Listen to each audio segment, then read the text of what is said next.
Hello everyone, welcome to Magnet Brains. मैं अभिषेक कुमार इस video में आपके सामने लेकर आया हूं एक्सरसाइज 4.3 चैप्टर सिंपल इक्वेशंस से। तो एनसीईआरटी के और अच्छे क्वेश्चन जो हम लोग डेप्थ में देखने वाले हैं कि और कितने अच्छे क्वेश्चंस आते हैं, तो वो सारे अच्छे क्वेश्चन आपको एक्सरसाइज 4.3 में देखने को मिलेंगे। चलिए पहले क्वेश्चन के साथ स्टार्ट करते हैं।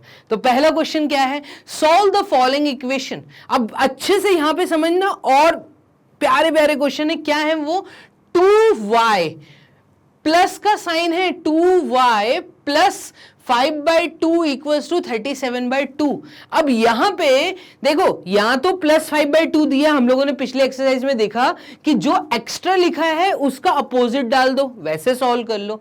तो इस क्वेश्चन को करने के मैं आपको दो तरीके बता रहा हूं, ठीक है। आपको दोनों तरीके देखने, जो सा इजी लगे वो आप यूज कर सकते हैं। ध्यान देना, हमने पिछली एक्सरसाइज में ये चीज देखी कि हमें क्योंकि y की वैल्यू निकालनी है, तो 2y दिया है, हम 2y को यहां पे लिख देते हैं। तो 2y के साथ में हमें दिया है पॉजिटिव साइन और 5/2, क्लियर है। अब प्लस 5/2 दिया है। अभिषेक सर, आपने पिछले एक्सरसाइज में बताया था जो एक्स्ट्रा लिखा है उसका अपोजिट साइन के साथ वही सेम वैल्यू लिख दो। तो प्लस 5/2 मतलब सर हम यहां पे माइनस 5/2 लिख दें? हाँ लिख दो, कोई इशू नहीं है, ठीक है। अगर यहां पे माइनस 5/2 आप डालेंगे तो 37/2, इसको समझना, 37/2 के साथ भी माइनस 5/2 आएगा, ठीक है। अब नेक्स्ट स्टेप क्या आएगी, प्लस 5/2 माइनस 5/2 न्यूट्रलाइज हो जाएगा और इस साइड पे बचेगा अकेला 2y। और यहां पे आपको जो आपने अभी पीछे चैप्टर्स थ्योरीज पढ़ी हैं, chapter number 2 decimal and fractions का कंसेप्ट यहां पे लगाना पड़ेगा। देखो 37/2 माइनस 5/2 दोनों फ्रैक्शनल नंबर है और दोनों के बीच में नेगेटिव साइन है, ठीक है। तो हम क्या करेंगे, दोनों के डिनोमिनेटर सेम है, 2 है, तो हम डायरेक्टली इसको सॉल्व कर सकते हैं। ये आ जाएगा 37 माइनस 5, तो ये आ जाएगा 32/2।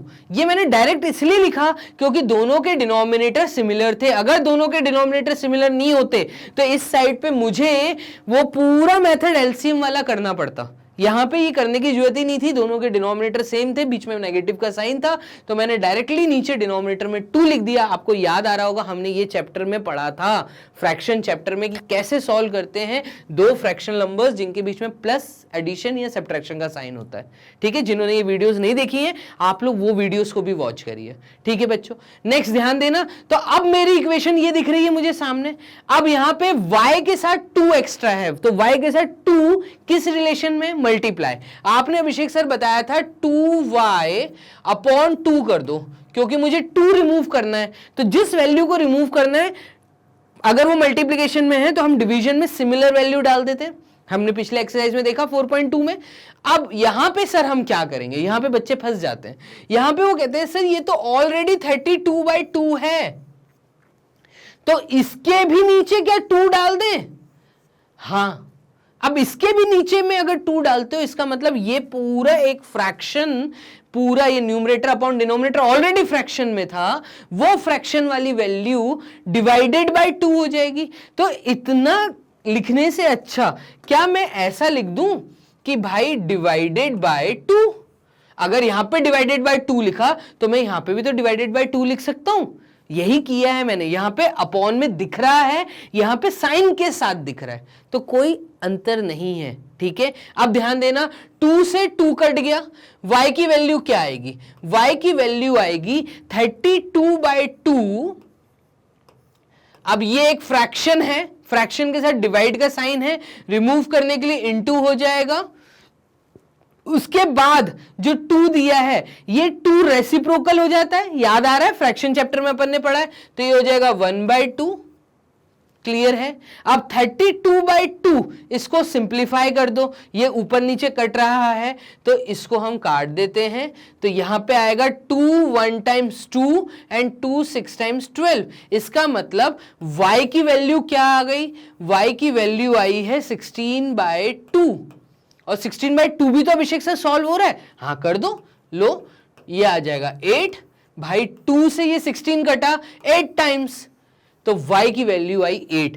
ये था थोड़ा सा ऐसा प्रोसेस जो आपने एक्सरसाइज 4.2 में जो हमने देखा, कैसे हम लोग रिमूव करते हैं वेरिएबल्स के साथ में जो चीज लिखी रहती है उनको कैसे सेपरेट करते हैं, ये उस तरीके से किया।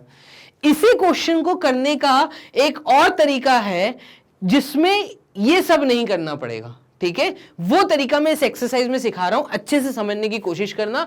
हम यहां पे करते हैं, ठीक है? ये पूरी साइड पे हम यही सिमिलर सॉल्व करेंगे और देखेंगे हमारा आंसर y इक्वल्स टू 8 आएगा, लेकिन इतनी सारी स्टेप्स नहीं आएंगी। ध्यान देना, क्वेश्चन क्या दिया है? क्वेश्चन दिया है 2y प्लस 5/2, तो ये प्लस 5/2 इज इक्वल्स टू 37/2 लिखा था। अब मेरी बात समझने की कोशिश करना। पहला स्टेप क्या कि सर 2y निकालना है ना, तो 2y को ही छोड़ दो। प्लस 5/2 को आप ट्रांसपोजिशन मेथड से उधर ले जाओ। ट्रांसपोजिशन दिखा रहा हूं इसी क्वेश्चन में, देखना 2y is equals to, already यहां पे 37/2 था। ट्रांसपोजिशन मेथड कहता है कि प्लस 5/2 जब उधर जाएगा तो ये हो जाएगा -5/2। ये वाली स्टेप समझ आई? ये ट्रांसपोजिशन मेथड लगाया, सीधा प्लस 5/2 एक वैल्यू को मैं उधर ले गया तो नेगेटिव में चली गई, ठीक है? अब ये आ जाएगा 2y is equals to 37/2 minus 5/2। आप देखेंगे ये आएगा 32/2, और 32/2 का मतलब क्या होता है? ये होता है 16, तो 2y की वैल्यू आ गई 16। भाई 16 समझ आ रहा है ना? 2 1 टाइम्स 2 12 बचा, 2 6 टाइम्स 12। अब y के साथ एक्स्ट्रा क्या लिखा है? 2 लिखा है, मल्टीप्लीकेशन के रिलेशन में लिखा है। ट्रांसपोजिशन मेथड कहता है कि जो मल्टीप्लाई में है अगर उधर लेके जाना है वो डिवाइड में जाएगा, तो ये हो जाएगा y इज इक्वल्स टू 16/2। मैंने क्या किया? मैंने यहां से 2 को हटाया, 16 के नीचे ले गया। अब 2 से ये 16 कटा, y की वैल्यू आ गई 8। इसमें नंबर ऑफ स्टेप्स कम हो जाती हैं ट्रांसपोजिशन मेथड के अंदर। तो ये था आपका ट्रांसपोजिशन मेथड,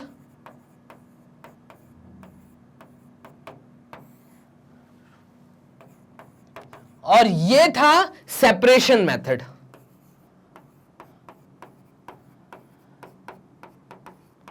ये दोनों मेथड में से जिसको जो मेथड समझ आया है बच्चों, आप कुछ भी यूज कर सकते हैं, इसको कॉपी कर लीजिए। बस जो सेपरेशन मेथड है, ऐसे बड़े बड़े सम्स में जब इक्वेशंस बढ़ती जाती हैं वहां पे ये सेपरेशन मेथड के नंबर ऑफ स्टेप्स बढ़ते जाते हैं, बस ये अंतर है। लेकिन अगर आप स्टेप्स को मैच करो तो यहां पे जितने स्टेप्स हैं वो सारे स्टेप्स यहां पे दिखेंगे आपको। क्लियर है? देख सकते हो आप, ये देखो 2y is equal to 37/2 minus 5/2, ये दिख रहा है 37/2 माइनस 5/2, ठीक है? फिर 2y इक्वल टू 32/2, तो यहां पे आपको दिख रहा था 2y is equal to 32/2। y की वैल्यू 16, y की वैल्यू 8, y की वैल्यू 16/2, तो y की value 16/2, y is equal to 8, y is equal to 8। तो बस होता कुछ नहीं है, होता बस अंतर इतना है कि दोनों में स्टेप्स सेम रहती हैं। सेपरेशन मेथड में तोड़ तोड़ के सेपरेट करना पड़ता है, और ट्रांसपोजिशन में आप डायरेक्ट ट्रांसफर कर सकते हैं, ठीक है? एक और क्वेश्चन करते हैं, ये वाला बी पार्ट। बी पार्ट क्या है? 5t + 28 equals to 10। इसको मैं करूंगा ट्रांसपोजिशन मेथड से। अगर आपको सेपरेशन करना है आप सेपरेशन भी लगा सकते हो। चलिए बोर्ड क्लियर कर लेते हैं। देखिएगा क्वेश्चन क्या है, 5t + 28, यहां पे प्लस का साइन है, 5t + 28 इक्वल्स टू 10। तो मैं कर रहा हूं ट्रांसपोजिशन से। अब देखना 5t वेरिएबल है, 5 के साथ एक t लिखा हुआ है, वेरिएबल यहां पर है, तो इसको यहीं छोड़ दो, + 28 उधर ले जाओ। तो मैं डायरेक्ट लिख दूं क्या? 5t is equals to 10 minus 28। भाई + 28 उधर गया, -28 हो गया। अब यहां पे क्या बन गया? 5t की वैल्यू क्या आ जाएगी? 10 माइनस 28 मतलब -18 हो जाएगा, तो ये हो गया -18, ठीक है? t की वैल्यू क्या आएगी? t के साथ में 5 मल्टीप्लीकेशन में है, तो ये मल्टीप्लाई वाली चीज इधर जाएगी तो डिवीजन में चली जाएगी, ये हो जाएगा t इज इक्वल टू -18/5। ये आ गया आंसर सिर्फ 2 ही स्टेप्स में। इसी की जगह आप सेपरेशन मेथड से अगर करते, चलो सेपरेशन मेथड भी देख लेते हैं, उसको क्यों छोड़े, ठीक है? देखना 5t + 28, तो क्या मैं यहां लिख सकता था 5t + 28 माइनस 28, और दूसरे साइड पे हो जाता 10 - 28। क्लियर है बच्चों? अब 28 माइनस 28 नॉर्मलाइज हो जाता, मतलब न्यूट्रलाइज हो जाता, ये हो जाता 5t की वैल्यू क्या 10 माइनस 28 मतलब माइनस 14, ओ सॉरी माइनस 18, ठीक है। और t की वैल्यू मतलब 5 एक्स्ट्रा लिखा हुआ है, इसको डिवाइड कर दो 5 से, और यहां पे माइनस 18 में भी डिवाइड बाय 5 लगा दो, यहां पे 5 और 5 की कटिंग होती, t की वैल्यू यहां पे आती कितनी माइनस 18/5। माइनस 18/5 नहीं सॉल्व हो सकता, इसलिए ये मेरा आंसर है। देखो दोनों जगह पे सेम आंसर आया है। क्लियर है मेरे ख्याल से अब सबको। नेक्स्ट आप लोग कर सकते हैं। चलिए बोर्ड क्लियर करते हैं, आगे का क्वेश्चन देखते हैं। नेक्स्ट क्वेश्चन क्या है, नेक्स्ट इसी के दो और पार्ट है सी और डी, उसमें क्या दिया है a/5 प्लस 3/2। तो क्या सर आपने बताया था कि जहां पे वेरिएबल है उसको छोड़ दो, तो मैंने छोड़ दिया। +3 ट्रांसपोजिशन मेथड के हिसाब से उधर जाएगा तो ये -3 हो जाएगा। हाँ हो जाएगा। ध्यान देना a/5 की वैल्यू कितनी आएगी, ये आएगी -1। अब सर a की वैल्यू फाइंड करनी है, a के साथ डिवीजन में 5 है, डिवीजन में 5 है, ये 5 जब इधर जाएगा तो क्या मैं इसको ऐसा लिख दूं -1 इंटू 5। हाँ देखना डिवीजन में डिवाइड की चीज इधर जाएगी तो मल्टीप्लाई हो जाएगी, और a की वैल्यू क्या आएगी -5, -1 इंटू 5, तो a की वैल्यू आ गई -5। ये था ट्रांसपोजिशन मेथड। अगर कोई इस क्वेश्चन को सेपरेशन से कर रहा है तो चलो सेपरेशन भी देख लो, a/5 plus 3 -3 is equals to 2 - 3। ये सेपरेशन मेथड से आपने स्टेप किया होगा। +3 -3 न्यूट्रलाइज हो गया, यहां पे बचा a/5 इज इक्वल्स टू -1। अब डिवाइड में 5 है तो आपने नेक्स्ट स्टेप में लिखा होगा a/5 multiplied with 5 is equals to -1 multiplied by 5। 5 से 5 कट गया, न्यूट्रलाइज हुआ, 1 आया, और a की वैल्यू आ गई -5। ये देखिए दोनों मेथड से आंसर सेम आया, ठीक है।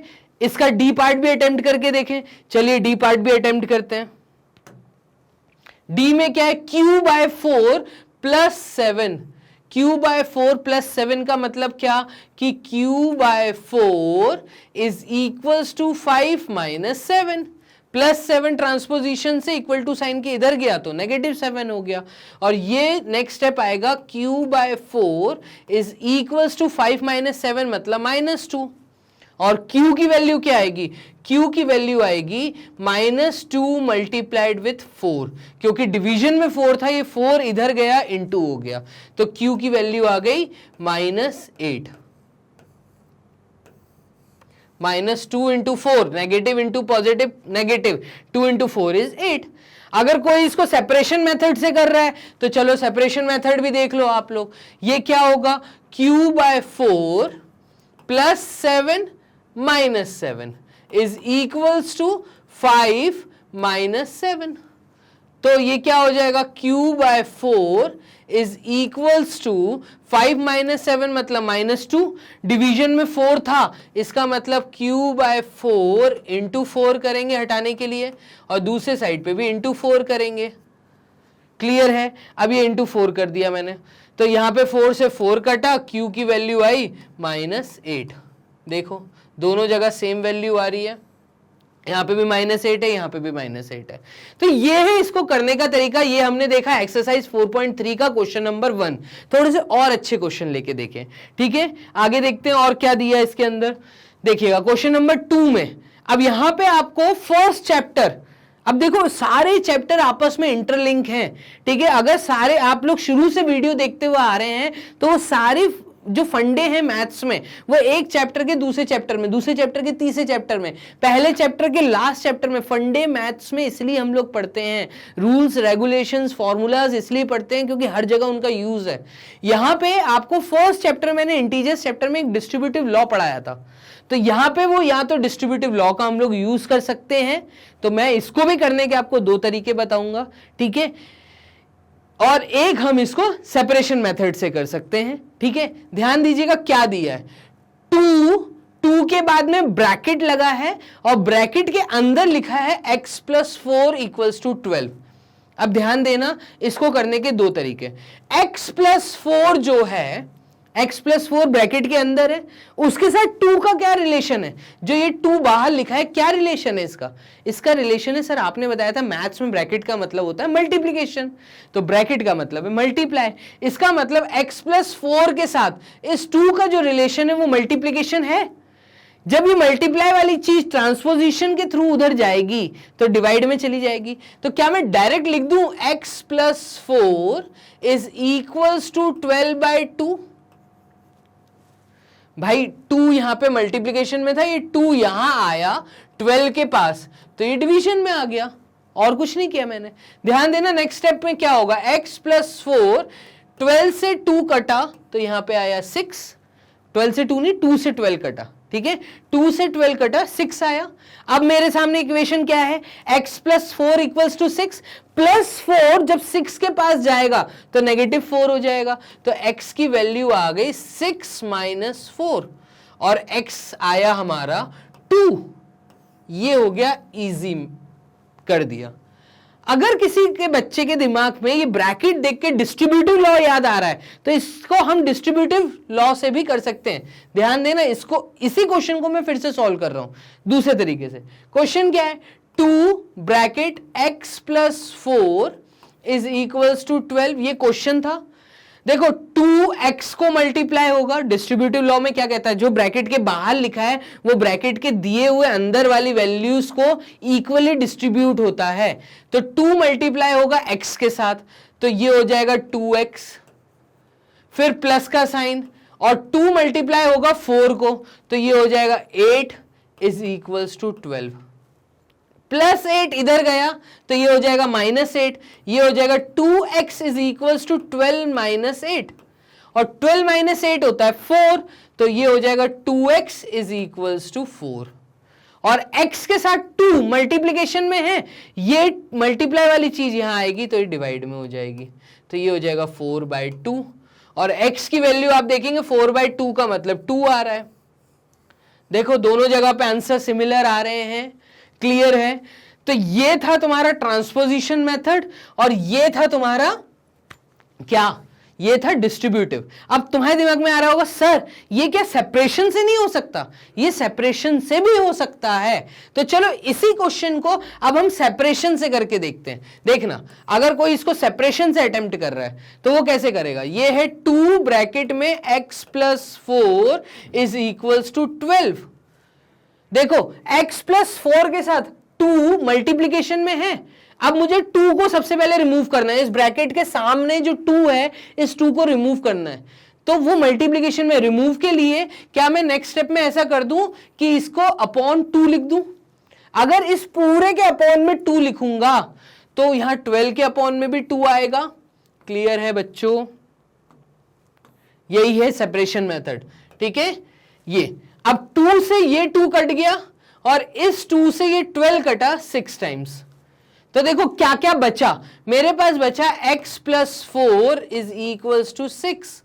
x के साथ +4 है तो यहां हो जाएगा x+4 -4, और यहां हो जाएगा 6 - 4। x+4 -4 न्यूट्रलाइज हो गया। x की वैल्यू देखो 6 - 4 कितनी होती है, ये होती है 2।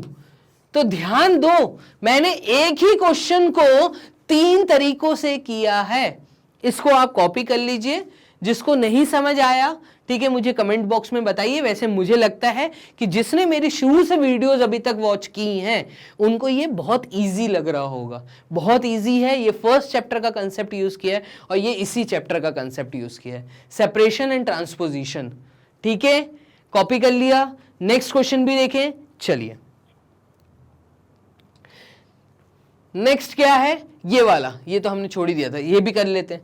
तो अब मैं सिर्फ एक ही मेथड कर रहा हूं, आप लोग बाकी मेथड ट्राई करके देखना। देखो 3n - 5 = 21, ब्रैकेट के साथ 3 लिखा है, किस में रिलेशन में, मल्टीप्लीकेशन के रिलेशन में। ट्रांसपोजिशन से उधर ले जाओ तो ये हो जाएगा n - 5 = 21/3। ठीक है, 21/3 मतलब n - 5 की वैल्यू आएगी 7। 3 के टेबल में 21 आता है, 7 टाइम्स 7। n के साथ -5 है तो ये -5 जब इधर 7 के पास जाएगा तो ये +5 हो जाएगा। n की वैल्यू आई है 7 + 5 और 7 + 5 कितना होता है 12, तो n आ गया 12। इतना आसान है, देखो कितना इजी है। ट्रांसपोजिशन मेथड लगाइए, आराम से चीजें सॉल्व हो जाती हैं, इसलिए सिंपल इक्वेशंस कहलाती हैं। क्लियर है बच्चों? इसमें और आगे के हम पार्ट्स देखते हैं, इसमें और पार्ट्स दिए हुए हैं और वो क्या दिया है वो देखिएगा। देखिए सी वाले में क्या दिया है 3n - 5 = -21। आपको वैल्यू निकालनी है n की और n है ब्रैकेट के अंदर और बाहर ब्रैकेट के पहले लिखा है 3, वो है मल्टीप्लिकेशन के रिलेशन में। 3 इस ब्रैकेट के साथ, यहां पे ब्रैकेट है, 3 इस ब्रैकेट के साथ मल्टीप्लाई में है, तो क्या मैं ऐसा लिख दूं n - 5 = 21/3 और इस 21 के आगे नेगेटिव साइन है तो ये नेगेटिव साइन आ गया। कई बच्चे नेगेटिव साइन छोड़ देते हैं, बेटा साइन का ध्यान अच्छे से रखना, अगर साइन छोड़ा ठीक है तो पूरा क्वेश्चन गलत। ठीक है, साइन को कभी मत छोड़ना, साइन ही मेन है। ठीक है, अब देखना n - 5 = -21/3। नेक्स्ट स्टेप क्या आएगी, क्या मैं बोल सकता हूं n - 5 की वैल्यू आएगी -7 भाई 3 से ये 21 कटा तो -7 आया। अब इसके बाद क्या स्टेप आएगी, n = -7 ऑलरेडी था, -5 ट्रांसपोजिशन से उधर गया तो ये +5 हो गया और n = -7 + 5 का मतलब -2 आएगा। n = -2। सर कैसे आया? मैं आप लोगों से कहूंगा कि मेरी सबसे पहली वीडियो वॉच करो, इंटीजर्स में बताया मैंने ये -7 + 5 -2 कैसे हुआ। क्लियर है? आगे ध्यान दीजिएगा, तो इसको रब कर दे।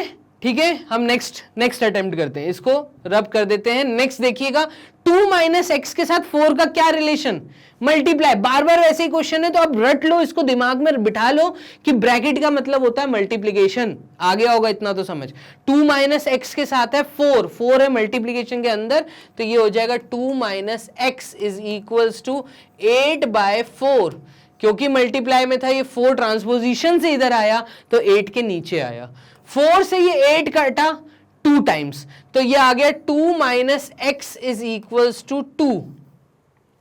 ठीक है, अब यहां पे ध्यान देना, -x को यहीं छोड़ दो और ये 2 जब इस 2 के पास आएगा तो हो जाएगा 2 - 2, तो -x की वैल्यू आ जाएगी 0, ये आ गई 0। अगर -x की वैल्यू 0 है, बात को समझना, -x की वैल्यू अगर 0 है तो x की वैल्यू क्या होगी, वो भी 0 होगी, क्योंकि मुझे पॉजिटिव देना था तो x की वैल्यू 0 आई है। कई बच्चे यहां पे क्या करते हैं, सर आपने बताया था कि अगर -x की वैल्यू 3 आ रही है तो x की वैल्यू -3 आएगी। सर यहां पे -x की वैल्यू 0 है, इसका मतलब x की वैल्यू -0 होगी। ये गलत है। मैंने जब नंबर लाइन पढ़ाई थी इंटीजर्स चैप्टर के अंदर, तो नंबर लाइन में मैंने बताया था 0 is never negative nor positive, मतलब ये एक न्यूट्रल नंबर है, पॉजिटिव नेगेटिव हो ही नहीं सकता। आप 0 के साथ कोई साइन नहीं लगा सकते, कभी मत लगाना भूल के। ठीक है, तो x की वैल्यू सिंपल 0 आएगी इसमें। अच्छा क्वेश्चन था, टीचर का मनपसंद है, एग्जाम में दे सकती हैं। नोट कर लिया सबने? नोट कर लीजिए जल्दी से। चलिए हम लोग नेक्स्ट देखते हैं, ये वाला क्या है। ये क्वेश्चन ये दिया है 2 + x ब्रैकेट के अंदर, 2 + x के साथ ब्रैकेट के बाहर लिखा है -4। तो अभिषेक सर आपने बोला जो ब्रैकेट वाली चीज है उसको यहीं लिखे रहने दो, ब्रैकेट के सामने जो चीज बाहर जो चीज लिखी है उसको दूसरे साइड पे नीचे ले जाओ। क्यों ले जाओ? क्योंकि इनटू था, ये डिवाइड में चला जाएगा। हाँ मैंने ये चीज बोली है। ठीक है, देखना कैसे, ये यहां जब जाएगा तो ये हो जाएगा 8/-4। भाई पूरा -4 यहां जाएगा ना, ये हो गया। अब देखो 4 में 8 आता है 2 टाइम्स, तो यहां पे ध्यान देना, ये से डिनोमिनेटर में नेगेटिव साइन है, इसका क्या होगा। फिर से मैं बोलता हूं, पहला चैप्टर देखना, फ्रैक्शन में कभी डिनोमिनेटर में नेगेटिव साइन नहीं आता। यहां पे आया है, अगर आया है तो इस नेगेटिव साइन को ऊपर लिख दो। ठीक है, तो नेक्स्ट स्टेप में आएगा 2 + x = -2। सर ये -2 कैसे आया? 4 से 8 कटा 2 टाइम्स, ठीक है, ये नेगेटिव साइन ऊपर चला गया तो यहां आया -2, इतना इजी है। x की वैल्यू क्या आएगी? x की वैल्यू आएगी जो यहां पे 2 लिखा है, ये 2 ट्रांसपोजिशन से इधर जाएगा तो ये -2 है, इस 2 के आगे कोई साइन नहीं है तो इसका मतलब पॉजिटिव साइन है, ये जब ट्रांसपोजिशन मेथड से उधर जाएगा तो ये हो जाएगा -2, तो x इक्वल्स टू -2, ठीक है। अब x इक्वल्स टू -2 का क्या मतलब? -2 सिमिलर साइन है, नंबर ऐड हो जाएगा तो 2 + 2 होता है 4 और साइन नेगेटिव ही आएगा तो x की वैल्यू आ गई -4। है आसान, ठीक है। आगे देखें, चलिए नेक्स्ट क्वेश्चन में क्या दिया है? सॉल्व द फॉलोइंग इक्वेशन 4 = 5 और फिर ब्रैकेट में दिया है p-2। अभी तक हमने जितने क्वेश्चंस देखे 4.2 में, 4.3 में, क्वेश्चन नंबर 2 तक, वहां पे सारे वेरिएबल लेफ्ट हैंड साइड में थे। अब तुम देख रहे हो कि वेरिएबल राइट हैंड साइड में है तो कंफ्यूजन मत लाओ दिमाग में, कहीं पे भी तो हो सकते हैं, ठीक है ना भाई। वेरिएबल इधर भी हो सकता है, इधर भी हो सकता है, क्या दिक्कत है? देखना, अब यहां पे p-2 के साथ 5 का क्या रिलेशन है? मल्टीप्लीकेशन, सेम चीज है। ये 5 मल्टीप्लाई का साथ छोड़ेगा, मतलब ब्रैकेट का साथ छोड़ेगा तो ये 5 जब उधर जाएगा ट्रांसपोजिशन से तो ये क्या 4/5 हो जाएगा। क्लियर है? ठीक है। अब p के साथ -2 का क्या रिलेशन है? ये है, मतलब p के साथ इस 2 का रिलेशन है नेगेटिव, ये चीज उधर जाएगी तो पॉजिटिव हो जाएगी तो ध्यान दो ये हो जाएगा 4/5 + 2 = p। अब चैप्टर फ्रैक्शंस एंड डेसिमल्स में फ्रैक्शन में मैंने बताया है क्या करना है, डिनोमिनेटर आ गया 4/5 + 2 तो इसका एलसीएम लो 5 और ये आएगा 4 + 10। कैसे आया सर यहाँ पे 10? देखो इस 2 के नीचे 1 है, देखना वो पूरी सीरीज आप देखो, वो वाली फ्रैक्शन एंड डेसिमल वाली, उसमें एक एक क्वेश्चन में मैंने ये चीज समझाई थी, फिर से यहाँ बता देता हूँ। 2/1, 5 और 1 का एलसीएम 5, 5 के टेबल में 5 आता है 1 टाइम्स, 1 × 4 होता है 4, 1 के टेबल में 5 आता है 5 टाइम्स, 5 × न्यूमरेटर 10 आएगा तो 4 + 10 = p, मतलब ये आएगा 14/5 = p। ये आ गई आपकी p की वैल्यू। इस क्वेश्चन में p की वैल्यू आ गई और वो आई है 14/5। नेक्स्ट क्वेश्चन ट्राई करिए, चलिए। इसमें क्या दिया है? देखो -4 = 5 ब्रैकेट में p-2, तो हम क्या कर रहे हैं, -4 यहीं पे लिखे रहने देते, ये 5 इधर आया अपॉन में आ गया भाई, यहां पे ब्रैकेट का साथ छोड़ा, ये है p-2, ठीक है। अब यहां पे अब क्या करेंगे, बोलो जल्दी से, -2 को सर इधर ले जाएंगे तो ले जाओ, ये हो जाएगा -4/5 + 2 = p, ठीक है। अब क्या करोगे, ये एक फ्रैक्शन है -4/5 + 2, ठीक है, तो यहां पे एलसीएम लोगे, ले लो एलसीएम, ये आया 5, 5 के टेबल में 5 आता है 1 टाइम्स, 1 × -4 होता है -4, ये प्लस का साइन। अब यहां पे 2 अकेला एक होल नंबर लिखा हुआ है, इस 2 को फ्रैक्शन एज्यूम करो 2/1, अब 1 के टेबल में 5 आता है 5 टाइम्स, ठीक है, वो 5 × 2 करेंगे तो यहां पे आएगा 10 और ये आएगा = p। p यहीं पे ही है, वो जिस साइड पे था p वहीं पर ही है, हम इस साइड पे सॉल्व कर रहे हैं, अब सारी वैल्यू इधर जा रही है, ठीक है। तो देखना -4 + 10 का मतलब +6, तो ये आ जाएगा 6/5 = p। 6/5, देखो -4 + 10, 10 में से 4 गया क्योंकि 4 का साइन अलग था, वो था नेगेटिव साइन, नेगेटिव इंटीजर था, ठीक है, तो 10 में से 4 गया, 6 आया, +6 आया, क्यों? क्योंकि नंबर 10 बड़ा था। तो ये था ए और बी पार्ट क्वेश्चन नंबर 3 का, ठीक है। इसमें और क्वेश्चंस हैं, वो भी देख लेते हैं, चलिए।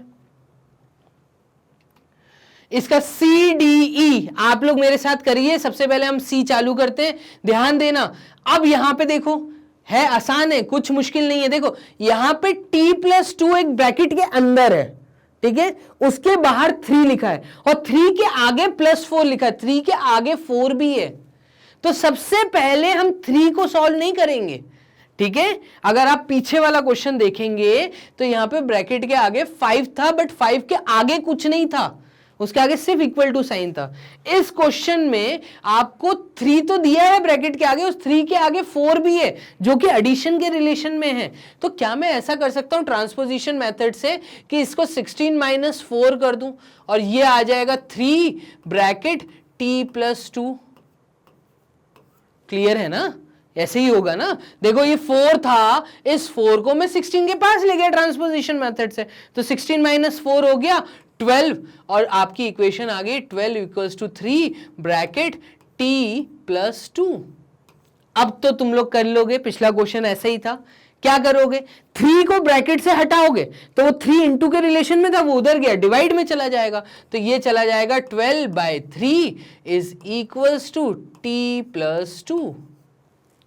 और 12/3 का मतलब होता है 4 = t + 2। अब t की वैल्यू पता करनी है और t के साथ +2 है, वो +2 उधर जाएगा तो -2 हो जाएगा, तो ये हो जाएगा 4 - 2 = t। और t की वैल्यू क्या निकली बच्चों? t की वैल्यू निकली है आपकी कितनी? 4 - 2 मतलब 2। है आसान, जैसा चैप्टर है वैसे ही क्वेश्चंस हैं, सिंपल, ठीक है, कोई बहुत मुश्किल नहीं है, बहुत इजी है, बस कंसेप्ट पकड़ने हैं। अगर कंसेप्ट समझ आ गए हैं, पूरी वीडियो आपने अच्छे से वॉच की है पूरे लगन के साथ, तो ही समझ आएगा, नहीं तो कंफ्यूजन्स तो रहेंगी, ठीक है। अब ध्यान देना, नेक्स्ट भी करके देखते हैं। एक चलो ये डी वाला उठाते हैं, क्या है इसमें, इसको मैं क्लियर करता हूं। क्या है? 4 + 5 ब्रैकेट के अंदर p - 1। तो देखो 5 ब्रैकेट में p - 1, अभी छोड़ दो यहीं पर ही। इसके साथ सबसे पहली चीज मुझे दिख रही है 4 एक्स्ट्रा लिखा हुआ, उस 4 को उधर ले जाओ तो ये हो जाएगा 34 - 4। नेक्स्ट स्टेप आएगी 5 ब्रैकेट p - 1 = 34 - 4 होता है 30, ठीक है। अब ब्रैकेट के साथ 5 लिखा है इनटू के रिलेशन में, ये हो जाएगा p - 1 = 30/5 और 30/5 का मतलब होता है 6। यस, तो p - 1 की वैल्यू आएगी 6।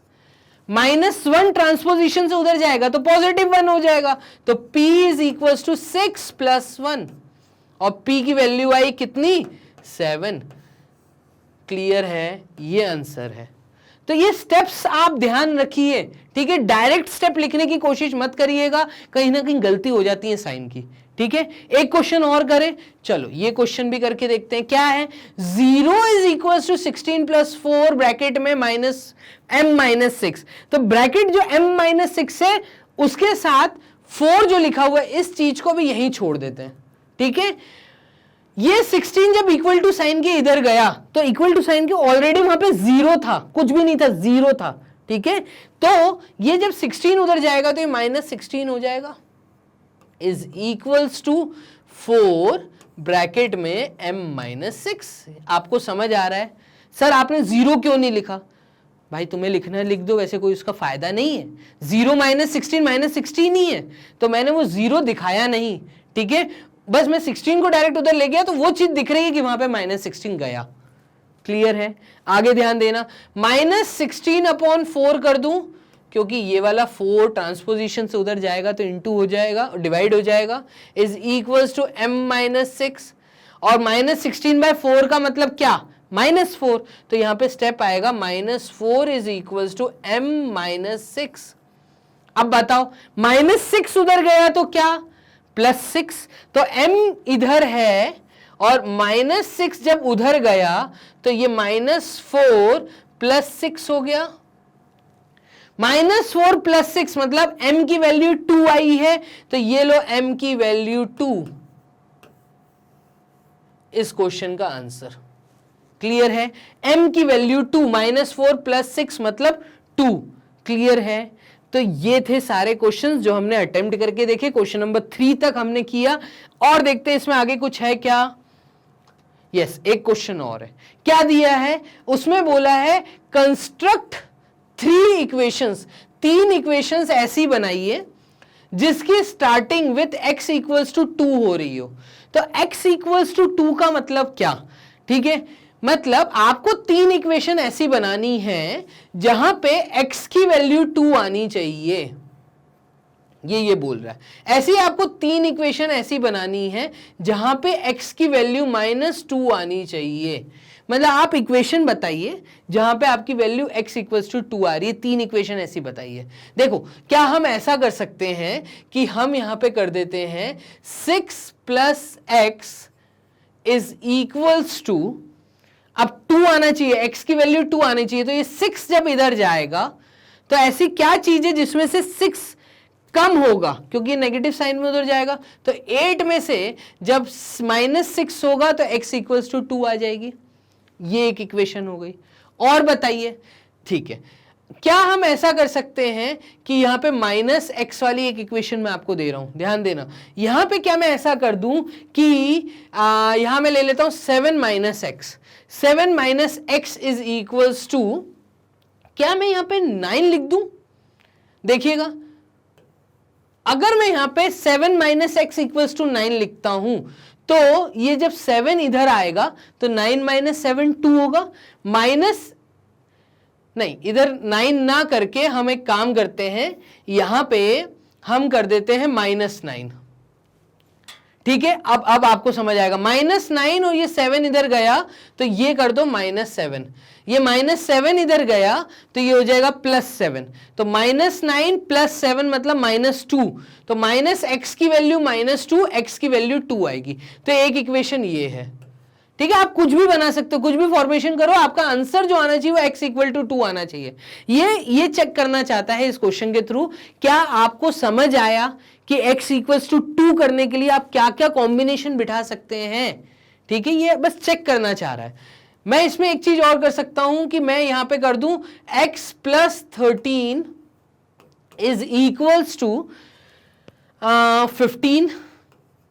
देखो ये +13 इधर गया 15 के पास तो -13 हो जाएगा, और -13 होगा तो 15 - 13 2 होता है, तो x की वैल्यू आ गई 2। तो ये मैंने 3 इक्वेशन आपको बना के दिखाई हैं। आप भी 3 इक्वेशन ऐसे बनाइए जिसमें x की वैल्यू -2 आ रही हो। ठीक है, तो आप सॉल्व करिए, मुझे कमेंट बॉक्स में बताइए समझ आया कि नहीं आया। इसमें और हम आगे क्वेश्चंस देखते हैं, क्या हमें दिए इस एक्सरसाइज में और क्वेश्चन? चलो, नहीं, इसमें और क्वेश्चंस हमें नहीं दिए। तो बच्चों यहां तक हम लोगों ने एक्सरसाइज 4.3 खत्म कर दी है एनसीईआरटी की।